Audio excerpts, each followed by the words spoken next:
Celebrities launch a new charity single to highlight crisis-stricken Darfur.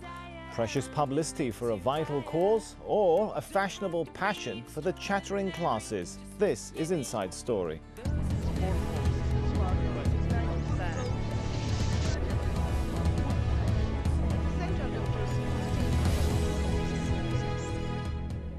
Hello, I'm Sami Zaidan. Partly paid for by Mick Jagger and backed by a host of high-profile names, the latest celebrity venture to highlight the plight of Darfur's poorest is in your shops now.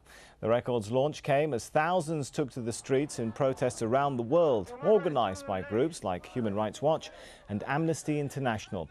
Figures vary, but it's thought over 200,000 civilians have died since fighting broke out in the troubled Sudanese region 4 years ago. But with Sudan's government now agreeing to admit more UN peacekeeping troops, there are those who say activists' well-intentioned efforts could in fact disrupt sensitive talks. Others go further, citing phrases like Darfur chic to describe what's become a fashionable cause in well-heeled circles. So what's the real story? Joining us here to discuss it are our guests. In London, Ishaq Mekki. He's an activist from Darfur who took part in Sunday's rallies. Also in London, WAHAB AFANDI, a political analyst. And in Boston, Alex de Waal. He's an activist and expert on African affairs. Thanks you all for being with us. If I could start with Ishaq Mekki. Would you agree with those who say that Darfur fever has gone simply too far, with everything from wristbands to now pop music taking up the cause? We have demonstrated yesterday, people of Darfur. These people who demonstrated yesterday, most of them who are victims, survivors, British people, MPs, religious people. We are doing this to remind the people, world leaders who are meeting in a few days' time in New York, that Darfur has going through a tragic event. It started 4 years ago and is on up today. Nothing has been changed. A lot of promises being made by the international community 2 years ago. And we are also trying to send a message to the government of Sudan that the world is now determined, the nation everywhere determined that the crisis has to be ended. And we also asked for the international community to send those 26,000 troops to the Darfur region to enforce peace. We know that this has been accepted, but things in the ground haven't been changed. So therefore, we have to every 2 months demonstrate and remind people everywhere that until change happens to the ground and until a political solution taking place and negotiation is started. Sorry to interrupt you, but it's not only demonstrations by normal citizens, is it? I mean, we've got film stars and all kinds of celebrities getting involved. Do you think that's helpful? Well, yes. This is one of the important means in the West here to protest and say what's not happy about. And we want to get everybody on board, celebrities, MPs, religious people. People are getting more and more convinced that there is really tragic events, and they think that this has to be ended long time ago, 4 years on. And the international community made promises to us and commitment to us, and we are telling them that nothing has been changed. So therefore, everybody coming out, and we may think that in the future we can get even more broader than what's happening in the last in yesterday. All right, let's go over to Boston. Alex de Waal. If the diplomats haven't solved it, anything wrong in trying to get the film stars and the activists to do it? Well, certainly this mobilization for Darfur is quite remarkable and quite unprecedented. My concerns about it are it's great to push powerful governments and the United Nations to do something, but it's important that they do the right thing. And doing the right thing in Darfur is both very complicated and quite slow and time-consuming. Are you saying they're not doing? Sorry to interrupt you. Are you saying they're not doing the right thing? What should they be doing? I think there's a danger in the whole script of this campaign, which is the script, the narrative is essentially arguing that the world should save Darfur, that Americans, that British and French should come and save Darfur. Now, nobody's going to save Darfur apart from the Sudanese and the Darfurians themselves. And the prime responsibility for ending this crisis, ending this conflict, lies with them. And there's a great danger that what may happen, and to some extent has happened, is that many of the Darfurians, the Darfurian political leaders, the leaders of the opposition, think that all they need to do is sit and fold their arms and the world will come and save them. And they don't need to get engaged in the really hard political struggle of mobilizing their people, organizing themselves, sitting down, making the necessary compromises with the government to find a solution and to proceed with the bigger picture in Sudan, which is the democratization of the country. Right. And what I'm afraid of is that the attention to Darfur internationally is obscuring some of these realities. All right, let's turn to WAHAB AFANDI. Not only are some suggesting that perhaps the international community can't save Darfur, some are suggesting, as the US envoy Andrew Natsios is, that international activism may actually disrupt political solutions to Darfur. Would you agree with that?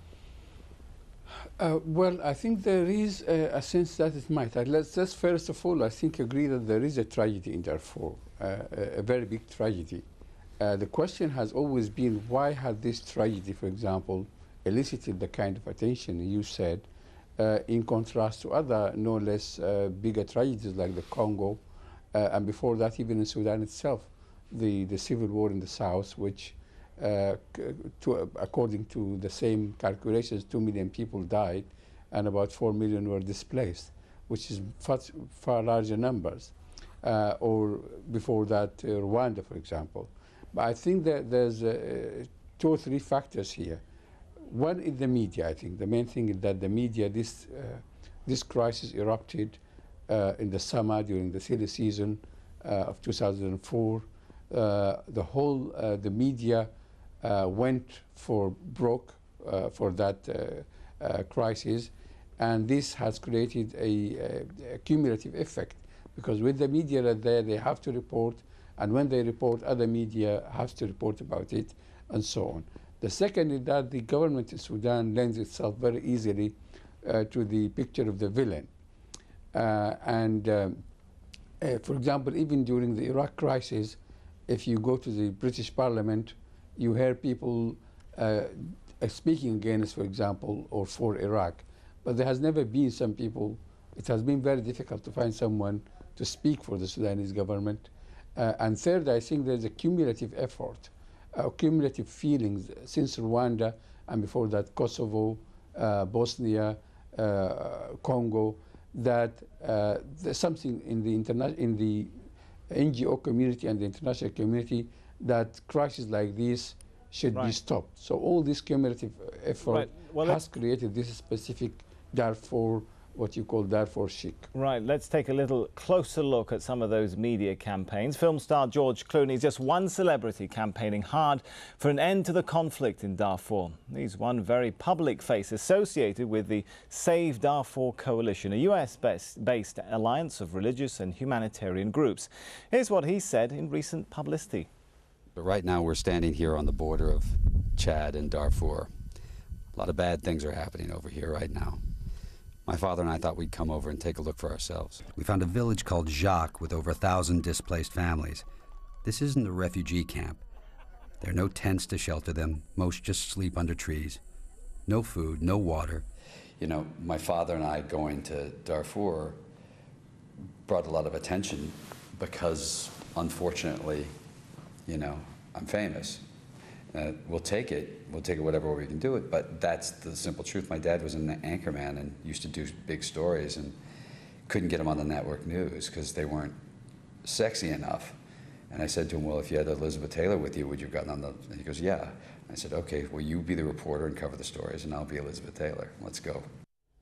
All right, let's get Ishaq Mekki's take on some of that there. While, of course, many would applaud George Clooney and other stars for bringing the world's attention to terrible things going on around the world, particularly in Darfur, some would say that activist campaigns really take the attention away from serious debate and put much of the attention on the simple repetition of headline grabbing but very unrealistic solutions. How do you respond to that? Well, if I first say that I'm not entirely agree with the guest in Boston. I think one of the main principles of founding the UN security or United Nations is that people have to be protected. If a government failed to protect its own people, and the UN Security Council deliver about 13 or 18 UN resolution to protect civilians in Darfur and stop genocide in Darfur, the Darfurians cannot do more than waiting the commitment and the countries and the leaders take their responsibility. The Sudan government never allow peace agreement, peacekeeping to go in. The Sudan government also broken his commitment, and they are the ones who are bombing the civilians. So right, well, I think with all due respect, let's focus on the talk about the campaign rather than what's actually happening on the ground in Darfur, which of course we could go on for ages on that. If I could bring in Alex de Waal into the discussion once again, shouldn't we at least be applauding the efforts made by people like George Clooney, who've put Darfur on the map for many people around the world, particularly in America? Well, I think it's fantastic that Darfur is on the map. I mean, I worked in Darfur 20 odd years ago, and I spent 15 years having to explain to everyone where Darfur was, and also, you know, worked for 20 years on campaigning to bring an end to human rights abuses in Sudan, and we never enjoyed this kind of profile. My concern is that this campaign needs to be flexible, needs to respond to the changing realities. There was, you know, a huge and terrible campaign with tens of thousands of people killed 3-4 years ago in Darfur. The situation has moved on. There is a need for peacekeepers, but frankly those peacekeepers are not going to come and do the kind of civilian protection that many Darfurians dream of. We have to be realistic about how high the bar is being raised.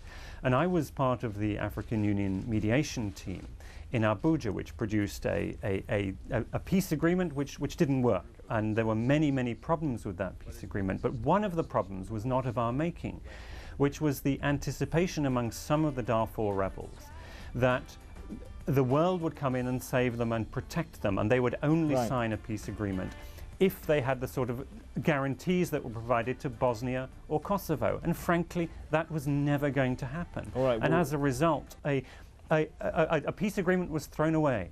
Right, we'll talk more about the focus of these campaigns in a little while in part 2, but before we go, I just want to get in Abdul Wahab Al-Afendi's perspective on a question that often comes up. People say, do these celebrities, let alone the people dancing to popular music now being released about Darfur, do they understand the complexities of the Darfur situation? Does it matter whether they do or they don't? Isn't the important thing, on the other hand, that people are aware of what's going on?